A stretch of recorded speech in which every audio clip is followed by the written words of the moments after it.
My favorite question to ask people is, okay, what do you do? Great, you work at Hulu, cool, awesome. What do you do outside your job?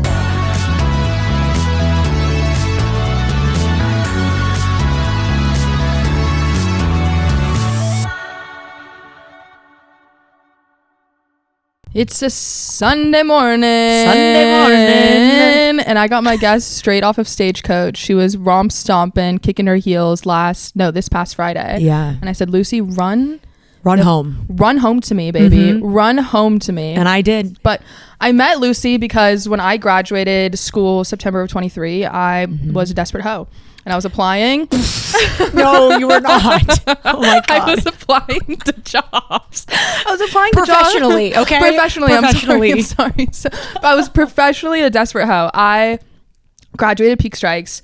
There was not a job out there for me. I was looking, I was hunting and gathering, I was trying, and nothing was sticking.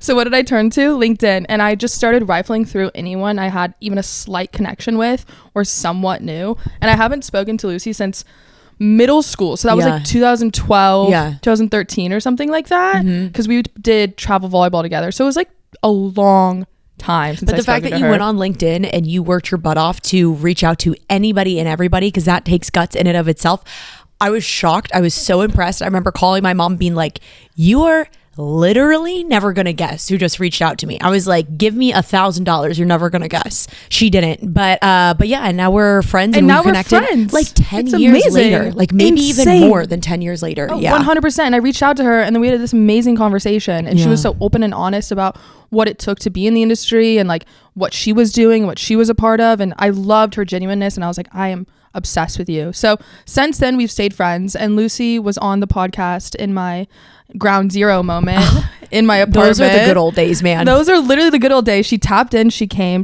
Lucy's just a straight shooter. She comes up, she shows up for you, she's here for you, she's a great friend, she's a great listener, and God, just pitch me to the boys, why don't ya? Baby, I gotta be honest to the crowd. God, okay, I love it. We got my people on this shit. No, but I want to just be honest about what you mean to me and why you're here, and there's a reason I wanted you on and to share your story. And thank you. You have an amazing career, but also you're an amazing person. So I feel like we're like hopefully just getting started.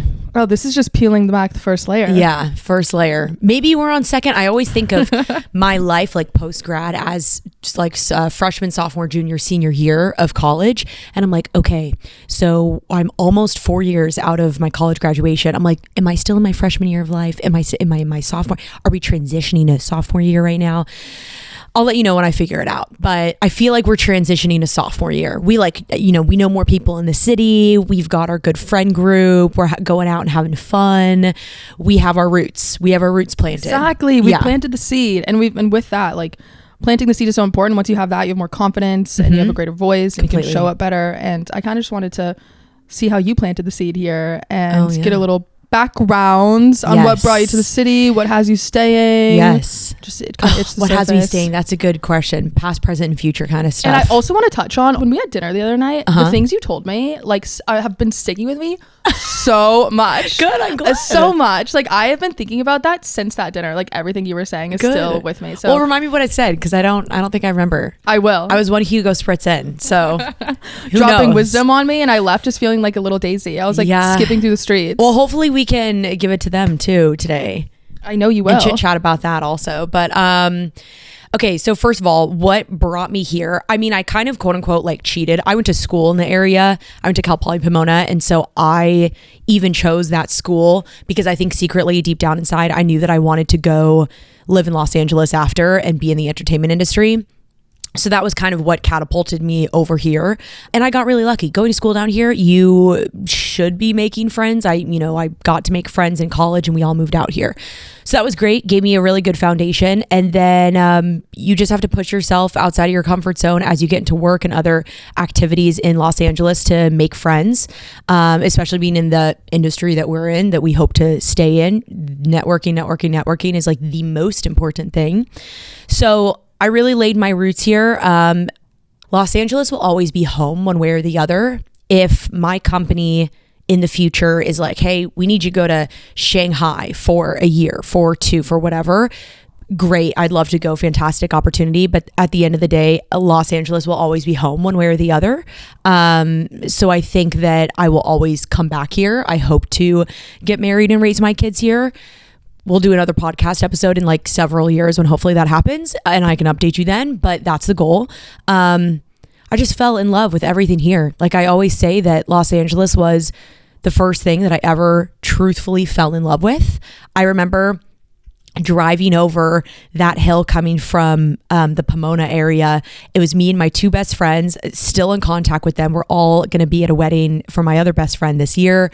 And we were listening to All the Stars by Kendrick Lamar and SZA. And it was night and the skyline was lit up. And I don't know why, but I felt like I hadn't seen Los Angeles before. And I may not have seen the skyline. I couldn't remember. But I came over that hill and it was like literally love at first sight. And I just got this overwhelming, like spiritual feeling that I was just supposed to be in that city. I was supposed to grow up there. I was supposed to find the love of my life there. I'm supposed to, reach success in the city, have my kids in the city. I don't know. I've never, not to quote the song, but it was very much like all the stars were aligning for me. And then ever since then I was like, yep, I'm sold. I'm done. Like I want to be here. So I've been trying to like make the best of it. And most importantly, like have fun in the city that I love the most. So we're 4 years in and counting. But it's lovely. It's lovely. I'm still in love with it. I don't want a divorce yet. So I'll let you know. Oh, I love your perspective on that. And I feel like I am trying to still work with this city and I'm still trying to like find my groove. Like I feel like but I feel my most genuine self here. I feel like we grew up in the same, Lucy and I grew up in the same hometown. And I feel like there I felt so boxed and not seen. And then I came here, I'm like, oh, this is my home in the sense of that my inner self is the most exposed. Yeah. I feel like I kept a lot of that inside of me. Yeah. And now all of that is on the exterior. Yeah. And I'm like, this is me. Yeah. Accept it or not. And I think you're allowed to like not like things about the city too. Whether it is like the traffic or even getting a little bit more dramatic with it. Like you're allowed to meet groups of people that you don't vibe with. And they're, every city has a stereotype of people. There are people that I've met in, this city and other cities that it's like, oh, like those are not my people. I don't feel like I can genuinely get down with them. But that also being said, that there are people that I have met that I'm like, wow, you're awesome. And you like push me to be a better person or you inspire me to be a better person. And I think that you will find a lot of those people in a big city. I just think LA has like everything to offer. And as much as I want to like travel the world and the US and whatnot, Los Angeles has next to everything I'm looking for.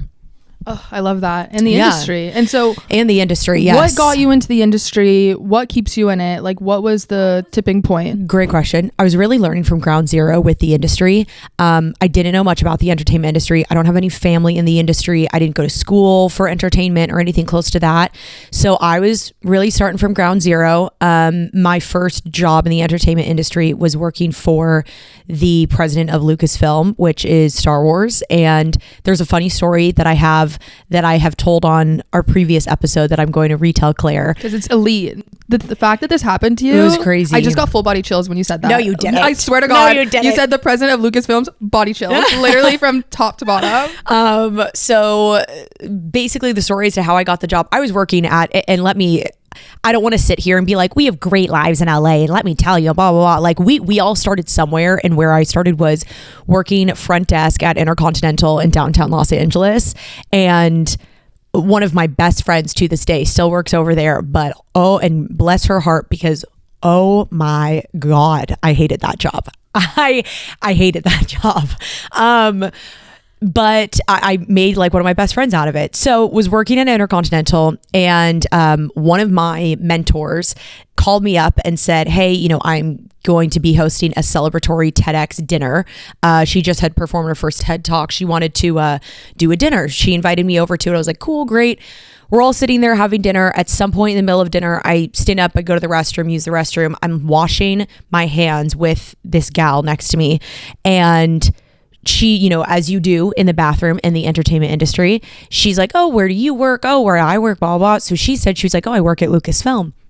And this is embarrassing, but I don't know what came over me at that moment, but I like completely forgot what Lucasfilm was and didn't know, just like couldn't connect the dots. And I was like, that's great. What's Lucasfilm? And she was shocked that I didn't know. Rightfully so. I should have known that. But she was like, Star Wars, Indiana Jones, Disney, Lucasfilm. And I was like, oh my God, that's right. I felt like a dumbass, but whatever. She said, so we are like 60 seconds into talking, and she told me, the president is hiring a new executive assistant. I think that you should apply. And I was touched for a multitude of different reasons, but mainly because the woman had only spoken to me for 60 seconds. And the fact that she picked up on something that she thought would be a good fit, I was like, wow, okay. She gave me her card, reached out to her a week or two later, ended up interviewing and landing the job like a month and a half later. And I really like to tell that story and harp on the fact that you have to be willing to network anywhere, not just in our industry, in any industry. Anything that you're doing, any job that you're doing, whether you are an intern or a CEO, you have to be willing to network anywhere, especially a bathroom, because you never know what is going to come of it. And that was how I got my gig in the entertainment industry. And humbly to say that my first job was working for Kathleen Kennedy is amazing. And honestly, I have to give her a shout out too. She is the definition of a girl's girl, I think, and she loves working with women. And I feel like I learned a lot from her, and watching her really try to mentor me and the other women around me, no matter what age we were all at, was really important. So I feel like I had a great first touchstone and touch on the entertainment industry. I will say there were very high highs and low lows of the job. I think that I got the entertainment experience, if you will, when it comes to, there's a lot of interesting people in the entertainment industry, and some of them you want to hold close to you for the rest of your life, and there's others that you never want to speak to again. And to be honest with you, like, that is the hardcore truth. I don't doubt you have experienced the same thing. I think a lot of us have, but I would say, like, stick to your morals, stick to your guns, and keep your head up no matter what happens. But I had a great time working for her, and I made a lot of good friends out of Lucasfilm that I still know. Overall, I think it was an experience that I really needed and that I really grew from. When did you realize, because that was your first industry job, that you're walking into a whole different world? Like, you weren't walking into a small production company or like an indie film spot. Like, you were walking into one of the most well-acclaimed, prestigious like companies in this industry. When did that hit you, and how did that feel? Great question. I think that I felt it little by little over time. At first it was like, oh my gosh, I'm going to go work at Disney. That was like first layer. The next layer was, oh my gosh, I'm going to go work for Star Wars. And then I got there, and after talking to a lot of my colleagues, I didn't realize how critically acclaimed Lucasfilm as a studio was, and how it is known to be one of the top tier studios in the industry. And it makes sense. Oh my gosh, they made Star Wars, they made Indiana Jones, they have this fantastic franchise, but they're very proud of the work they're doing. And I think over time it was just like realizing and letting it sit with me. And I loved it. But to be completely honest with you, part of it is, oh my gosh, I'm working for Lucasfilm and they have such a great name to them. The other part is your own heart and your own fandom of, no offense, I am not a huge Star Wars fan. I really respect the franchise even more than I did a few years ago before I worked for them. However, I'm a Disney princess girl at heart. I'm a Pixar girl at heart. So if Pixar were to hire me, or Disney Animation Studios, that would be a whole new level of like, holy shit for me.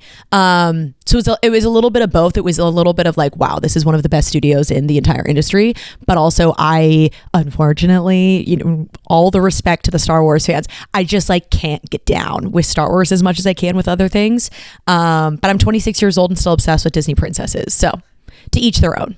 And then you said that there was a bunch of highs and a lot of lows. Like, what were the highs like and what were the lows like? Because I want to kind of like peel back the layer of what it's like working at a company like that, because we always hear, where do you work? I work here. Oh my God, that's insane. But I don't really feel like I hear a lot about the ins and outs and the experiences that happen behind those doors, because it is such a, niche part of the industry and so competitive to get into, that I would love for you to touch on the highs and the lows of that experience. Totally.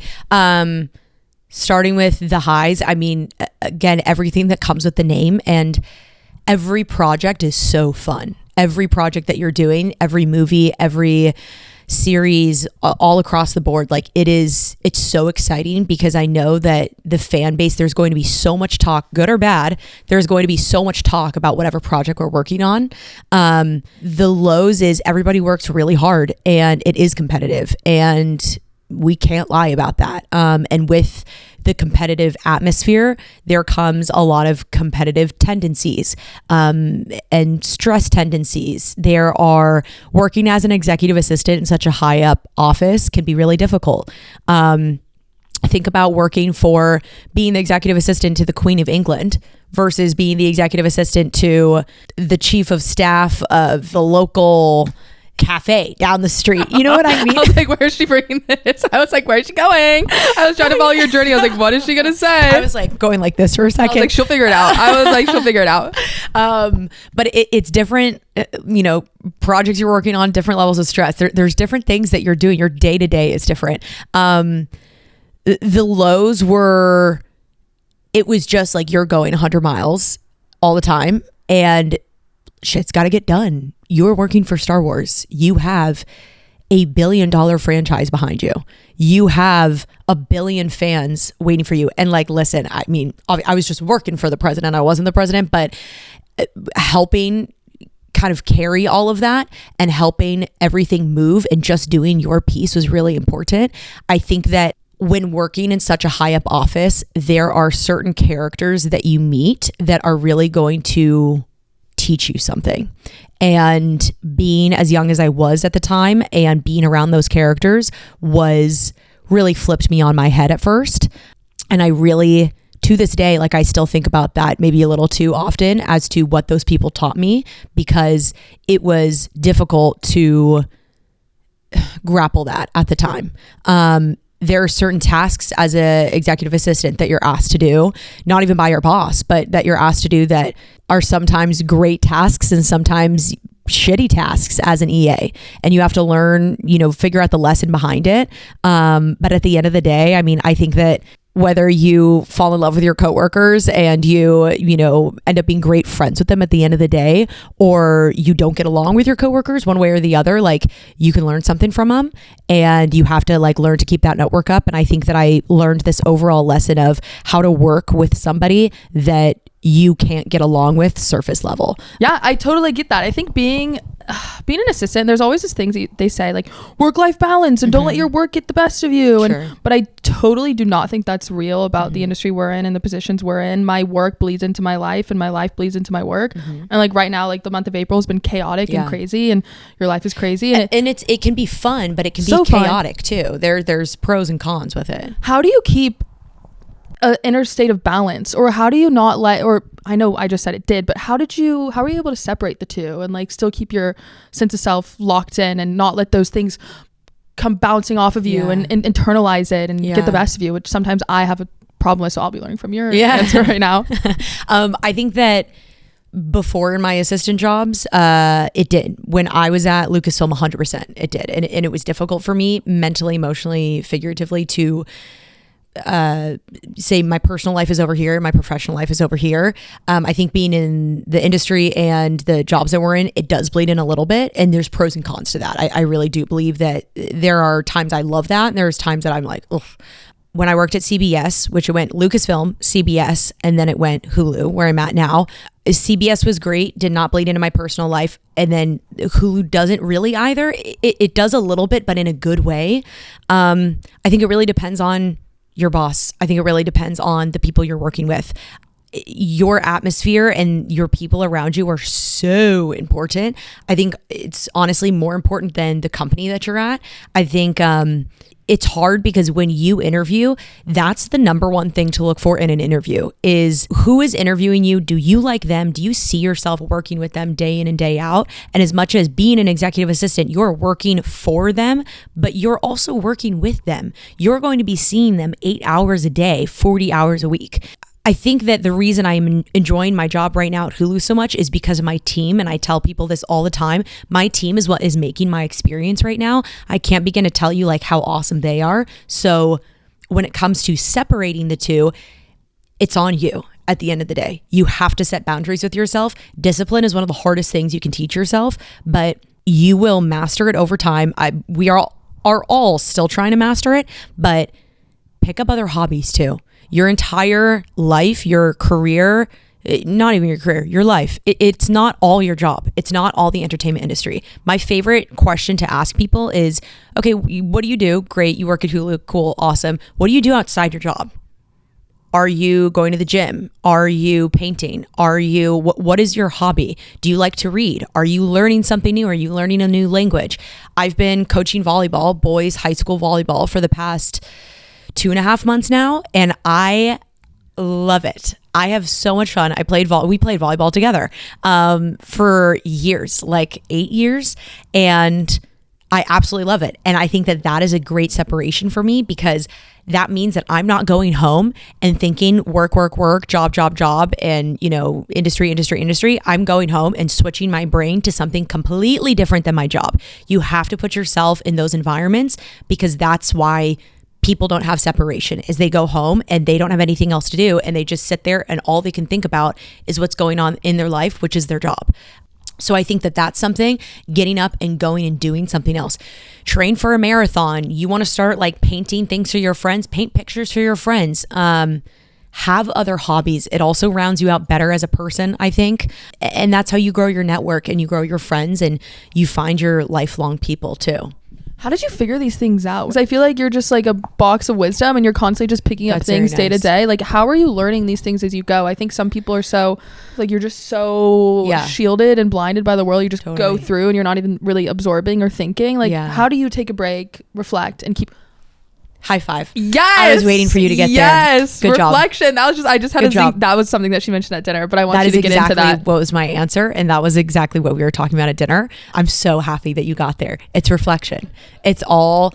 So for our audience that doesn't know, in leadership courses, they teach, there's different like levels of leadership. Something that's really important for leaders to do that people just don't do often in general is reflection.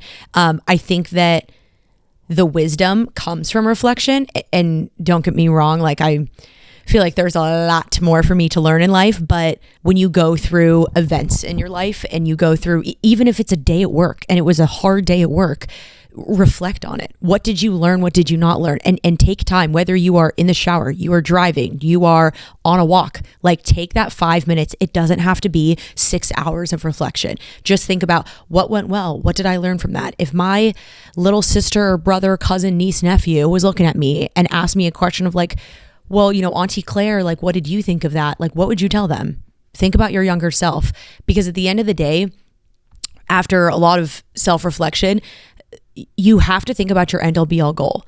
And so that's how I really like to approach like life holistically, is what is the goal for me? And I feel like you would agree with me. I think a lot of people would. The goal for me is to literally, simply have fun. That is all it is. The reason that people are so money hungry is because they want to have fun spending their money. The reason that people are so boy hungry and girl hungry and they want all of this attention is because it's fun. Like, that is the crux of life. And so if you're not having fun, you're doing something wrong and something needs to change. And there are certain situations, moments you have to go into and you're like, oh my God, I'm so stressed out about this, blah, blah, blah, blah. But I want to have fun at the end of the day. And my fun versus your fun, completely two different things. Just like your life and my life are going to be completely two different things. But what does fun look like to you? What is your definition of fun, and how are you going to follow that? Because if you're not having fun, you're doing something wrong. If you're not having fun in the city, if you're not having fun in your job, again, every day in the city, every day at work is not going to be, oh my God, I had the best time ever. No, of course not. But if it's going to help you reach your end all be all goal of fun, yeah.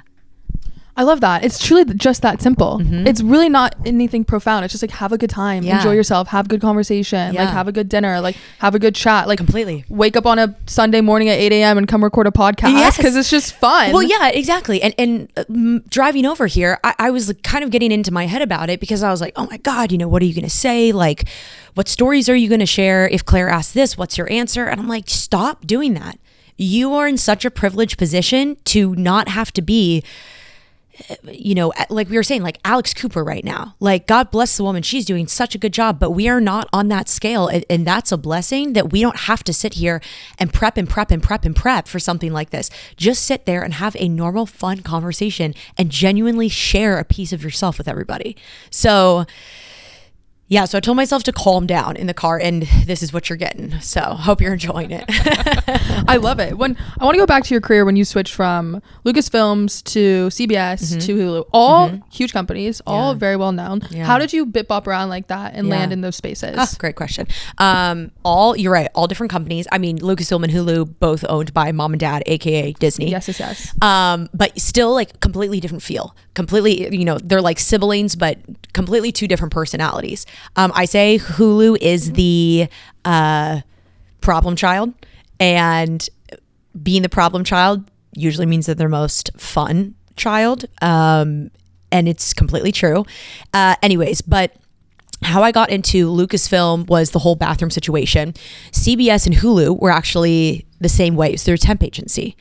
I swear, one of these days I'm going to write a book on how temp agencies are the way to go.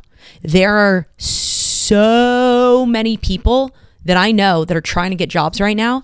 And my answer every time is, you need to sign up for a temp agency. You need to get a job through a temp agency. And that's how I got hooked up at CBS. I ended up meeting my boss there. I worked for the president of CBS News Los Angeles. Absolutely loved him as a boss. I know his entire family now. He wrote my recommendation for my master's program. Like, he is amazing. And then I got offered a Hulu gig, and I couldn't pass up the opportunity. It was in social media. It was in the world that I wanted to be in, of marketing on the entertainment industry. And I just think it's the best way to go. And after I got my temp gig at Hulu, about 2 months in, they hired me as a full-time executive assistant. And so now I am a full-time Disney employee, and I get all the benefits, and I really enjoy it. And I absolutely love the company thus far. But yeah, temp gigs are the way to go. I think that people get really nervous about the word temp, and they get really nervous about what that means and the stereotype behind being a temp. But I'm so happy. And my mom told me for years, literally years, that I needed to sign up for a temp agency. And I was like, no, I don't want to do that. Because again, like, it wasn't flashy. It wasn't fun. Yeah, you were the first person to introduce that to me, and I would have never, ever thought about that, not once. Yeah. And now I'm like working at my dream company. I wouldn't leave Disney for the rest of my life if they were willing to have me. So there are not enough people today that sign up for temp gigs that are trying to be in the entertainment industry, and they need to start, because that was the recommendation that was given to me by a handful of people. And now I'm officially in, and I feel like I have my full foot in the door, and I absolutely love it. So take it from me, like, please, anybody and everybody, like, 100% needs to sign up for it. How do you transition from temp to full-time? How does that work? It kind of depends on a multitude of different things, if you will. Depends on their head count. If that team has the budget allocated to hire you full-time. Sometimes it has to do if they are vibing with you or not. If they think that you're a good fit for the team, if, maybe the team's going in a different direction and they need somebody that's, I don't know, more analytical or more this or more that. But at the end of the day, I think it's a little bit of, it's hard work, it's luck. And those two things hopefully at some point will land you something full-time. And then you mentioned that you're going to your master's degree. Yes. Hard switch up, but I want to make sure to touch on that because you did mention it. And huge congratulations. Lucy is going to Anderson at UCLA, which is one of the most well-acclaimed, prestigious programs for business in the nation, if not the world. So well done. Literally, if you're at home watching this, clap, because it's a huge feat. It's a massive accomplishment. I want you to touch base on that and why you're doing it and what pushed you to want to do something like that, and just kind of breathe a little life into that. Well, to be honest with you, again, like my version of fun versus your version of fun, like going off that topic, an MBA just sounds like too much fun to me. I could make you a very, very long list as to pros and cons of an MBA, but my pros list is so long. We don't have time for that. I wanted to be able to network. I wanted to be able to reach different people in different industries. I wanted to be smarter. I wanted to go back to school and learn more. And I wanted to be able to run with the big dogs one of these days in the corporate world, in whatever world I find myself in. And a lot of that is continuing your education. There is a term in Greek life called dirty rushing. And do you know what dirty rushing is? No. Okay. Dirty rushing is when you only go for one sorority or fraternity, and all you are interested, there could be like 20 different sororities, and all you are interested in is this one sorority, right? So I kind of did the same thing with the MBA programs. I looked around, I went to other info sessions in Southern California. I even went to Northern California and touched base with like Berkeley and Stanford too. Honestly, I just wasn't impressed, and it just didn't fit what I needed. And so the only school I applied to was UCLA Anderson. And I was nervous that I was doing that because I know that I was putting all my eggs in one basket, but I also worked my ass off for 5 years to get into that program. I networked, I took the test, I studied for the test, I went to all the info sessions, I did all the things. I absolutely love it. I'm super excited. I went to the welcome party last night. It was a hit. We had so much fun. It was just like, I got home and I was like, I'm so in my element. I met probably 12 to 15 girls yesterday, and we already have a group chat going. And it was awesome because I met somebody that is training for a marathon. She ran 20 miles yesterday morning. I met somebody else that started her own business. I met somebody else that is absolutely loving her job at CAA. I just like, there were so many driven women around me, and I didn't get to meet any of the boys, unfortunately, but that's okay. They'll show up at some point. But we had such a good time, and I felt like I was home, and I felt like I was in my environment. And don't get me wrong, this is an expensive degree, and I'm working my butt off to get every scholarship and fellowship that I can right now, because it's a lot, but I think that it is so worth it. And I've met people that think that MBAs are worth it, and have met people that don't think that they are.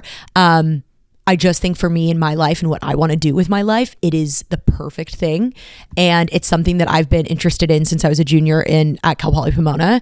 And the dream just like finally came true a month ago. And so I'm very, very excited to start.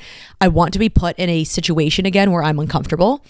I was pitching myself to the new dean of Anderson last night, and he asked me, he's like, what are you excited about? Why do you want to come here? Whole 9 yards. And I told him, being student body president of Cal Poly Pomona my senior year, I was put in the best, most uncomfortable situations of my life. And I miss that so much, because you grow exponentially when you find yourself in circumstances like that. And I don't feel like I have been put in situations like that since college. And I want to learn more. I want to be pushed. I want to be put in uncomfortable situations where I can work on my public speaking. I want to be able to graduate from the program and be smarter and, negotiate better for myself. All of those things I think that I will pick up in the MBA program. I cannot wait to be a sponge and just lay there and soak up everything that Anderson has to offer. Oh, I love that you're in my life. Like, you're just like such a person that like sets a goal and you just reach it, and you don't take no as an answer, and you throw your whole back into anything you're doing. Thank and you. It's so incredibly inspiring to be around you and listen to you and hear your story, because it's so nice to be around a confident, like, you're so sure of yourself. Thank you. And you're so sure of what you can do, and you set that goal, and you reached out to me like a year ago, and you're like, hey, I'm thinking about it, and I was like, shit, it's hard as hell. Like, I'm not even, it, like, you know what you're trying to do. But and Claire gave me a tour of Anderson 10 p.m. at like 10 p.m. at night, and it was awesome. I was like, hey, we're doing, because I worked at the ropes course at UCLA, and every single summer we would have the Anderson. You're gonna do it. Yeah, I'm so excited. Oh my god, you're gonna do it. You're so literally excited. gonna do it. But all the Anderson students come to the ropes course, and it's a huge program. It makes a lot of money for the ropes course. So I met a lot of them, and the whole point was to like unify and bond, and they were the most. That's something they teach in leadership, is like a so ropes great. course is like so important, because you are physically having to trust your team. 100%. And they came with the most open mind. Like, they were so just like excited to be there, so open to me, and so open to everyone there. I'm like, I literally am obsessed with everyone here, Yeah. and you're going to be a part of that program. Thank and you. I'm excited to see you grow at the beginning, middle, and throughout what you're going to learn. And I'm just excited to orbit. Thank you. Holy cow. Like, just well done, Lucy. Thank you. Truly. And you're only 26. Like, God damn, what are you going to accomplish in 2-3 years from now? Oh, yeah. Well, I'll let you know because I don't know myself. I got to do more reflecting on that. I know that we've referenced this dinner a couple times because when I left, and every time I leave a conversation with you, you have me thinking and reflecting. And after this dinner, I was asking Lucy, I was like, what is the difference between self-worth and self-esteem? Yeah, like, I was trying to understand that. And I'm in this period of growth and trying to love myself as much as possible and letting go of the parts of myself I don't like. Yeah. And I clearly asked you, I was like, what is the difference to you? Yeah. And how can you explain that to me? Yeah. So what is the difference between self-worth and self-esteem? Yeah. And this is the nugget of advice that I was like, ooh, yeah, skipping home to. Self-esteem is you walking into a restaurant and everybody looking at you and you still having the confidence to walk across that restaurant and find your table and sit down and go about your meal. Self-esteem is people looking at you and you not knowing what they're thinking, but you not putting yourself down for getting that attention. Self-worth is you walking into a restaurant and people looking at you and maybe not looking at you in the nicest way, or maybe they're whispering about you. Self-worth is thinking about, okay, I don't think they're saying something great. I don't think that they like, I don't know, the way I look or the way I'm acting or whatever. But self-worth is being able to pick yourself up again and understand that that doesn't lower your value at all. That no one can lower your value. You are the sole decider, provider for your own bar of where you want to be. Self-worth is, for example, a boy treating you poorly. You're in a relationship, a boy treats you poorly. Are you going to allow that behavior in your life? Or are you going to say, hold on, I don't deserve that. You need to change your actions. Otherwise, I'm out. Self-worth is so important. And I think it needs to become a topic that we talk about more often in our generation and the following generations, because people lower their self-worth to get things in their life like attention that they shouldn't be doing. Self-worth is so important. It needs to be spoken about more often at a younger age because I don't think it's something that is taught well. It's like discipline. It's something that you're always going to have to work on. Self-esteem and self-worth are completely different, and it's important to know the difference between them. In my eyes, self-esteem is easier to have than self-worth. Self-worth, you will see that hidden in your friends that are not in good relationships, because we've all had those friends. We've all had friends that you watch go through months or years of a bad relationship, and you're looking at them just questioning, why are you not leaving this person? Why are you not getting out of this situation? And it's because of the self-worth. They have lowered their bar, and because of that, they think that that's what they deserve. And more importantly, they think that they can't get better. They don't think that they could be treated better and find somebody better fitting for them because their self-worth just plummeted.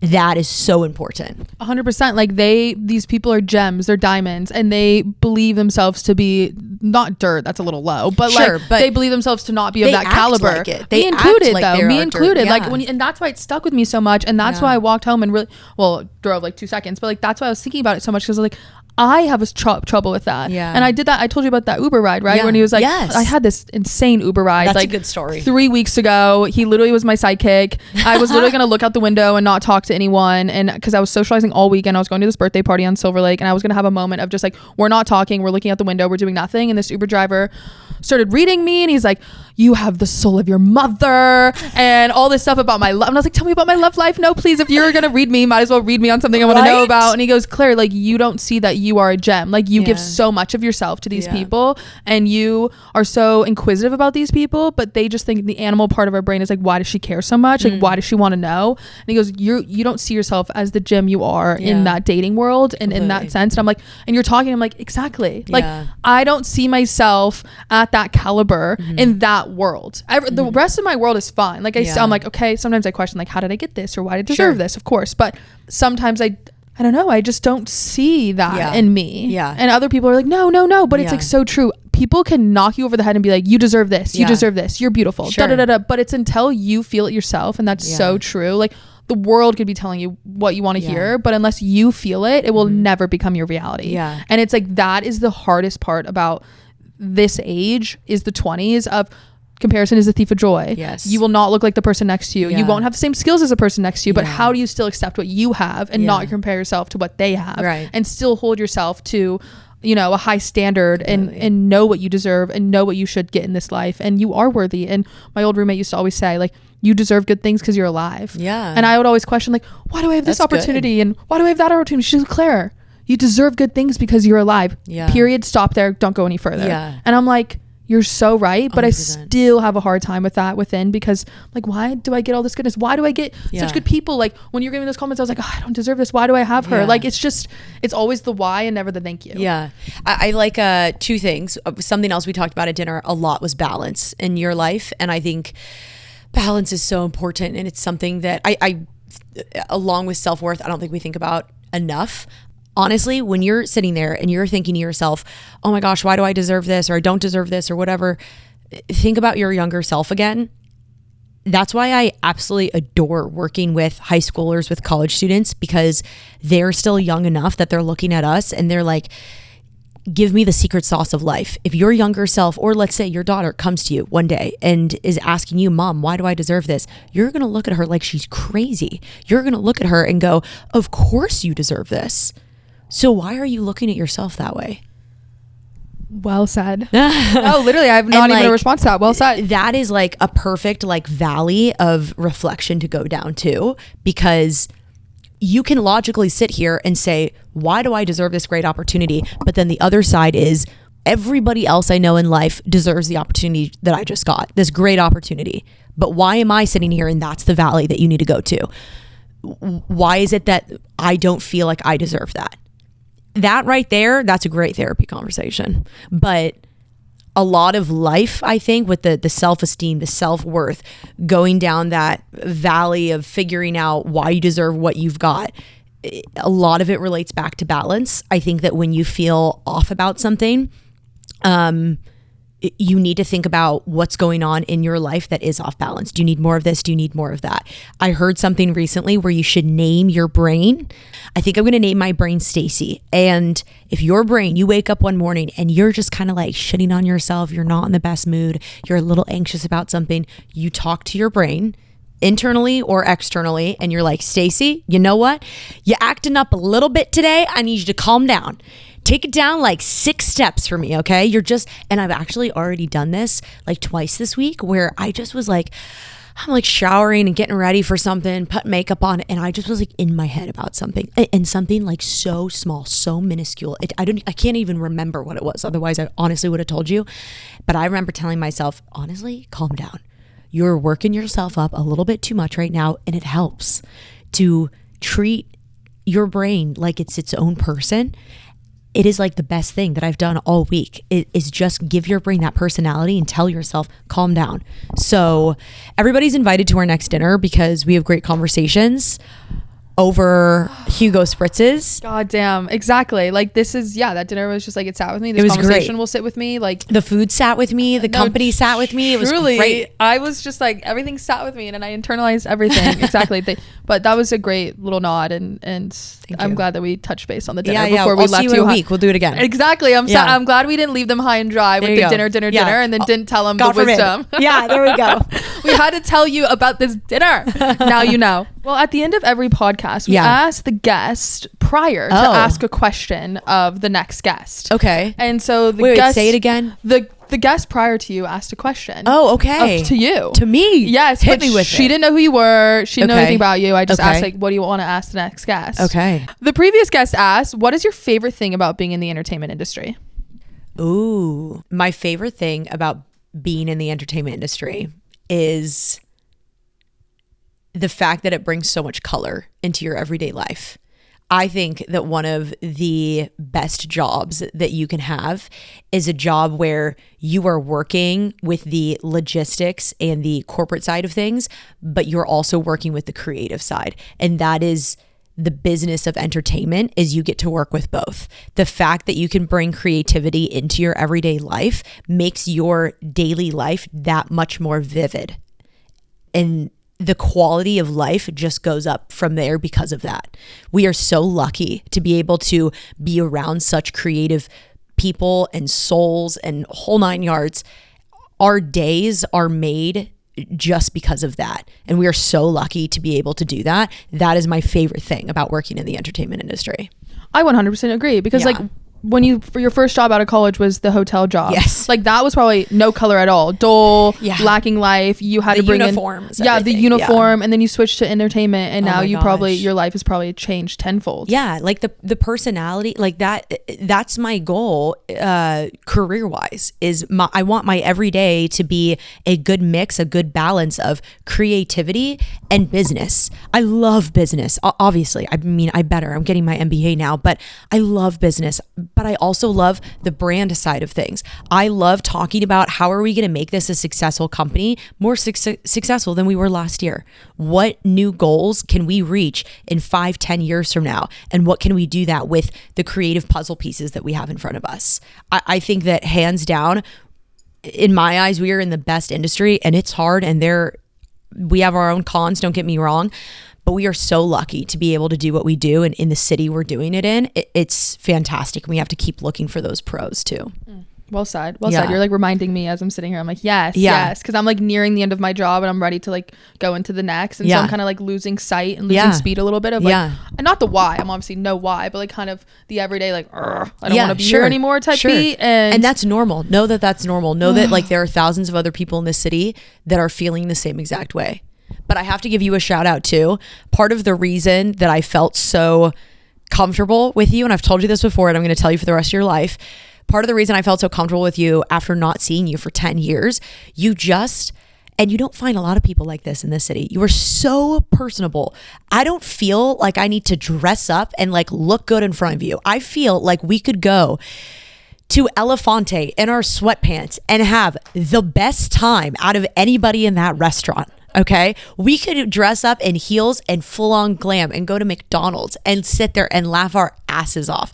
Like you just show your soul, you wear it on your sleeve and it's amazing. And you don't find a lot of people here that do that. You are so much fun to be around and you're the definition of genuine. And I just feel like I'm never scared of anything when I'm with you. I feel like we could like run the world and I have no anxiety or stress about life when I'm with you. I just am like purely having fun. So congratulations on the podcast. You're doing such a good job. I'm so excited to see where it goes. You're awesome. So touching. I don't even like, I'm like taken. That was so touching. My God, that was so touching. Of course. Like, thank you for such a kind compliment. Yeah. That was, you just forget, like you lose sight of who you are and and what you want and like you just lose sight sometimes and the lines become blurred. So thank you for reminding me. Of course. Thank you for giving me such a kind compliment. That really touched me. Think about that TikTok. Remember that trend going around right now? That's like, I forgot that this is the point or whatever. This is the point of life. Yeah, exactly. Well, what is the question you want to leave with the next person? It could be anything as broad or as narrowed in as you want. I'll pitch it to you and then you can turn it into exactly what you want question wise. How often do you reflect? Do you reflect? If you are reflecting, how many minutes a week are you reflecting for? And what has been your most recent reflection? What have you learned from your most recent reflection? Fantastic question. Yeah, thank you. That's going to be mine. I love that. No, I went on a walk I think past Friday and I was thinking of you. I was good. No music, no nothing. Just stare at the floor or some shit. Like, I don't know. Just literally, it really stuck with me. Yeah. So I hope what the people who are listening today, I know Lucy had a lot of wisdom to pass on. Truly, I learned again. Every time I'm with you, I learn something new and it's just so refreshing. You learn from each other 100%. And I think that I hope we never stop doing that. I know. It's just like a little love triangle. But I think that we need to keep doing that even when we have like kids one of these days and everything. It's super important. I agree. Well, thank you for coming on again. Thank you for having me. It was so much fun. The first episode that if you want to go back in time and take a little listen, that episode was raw and dirty and funny. There you and go. Just like a good old fashioned time. Yeah. And this one was a good old fashioned time again, but lights, camera, action on this round. Thank you for hosting me. Thank you for having me. Well, thank you for coming on again. Of course. Thank Anytime. you for being here. Yeah, I'll see you next Saturday. No, again, Lucy will be the reoccurring guest every year, every season. We'll have her. Well, thank you so much. Thank you. It's a blast. Thank you.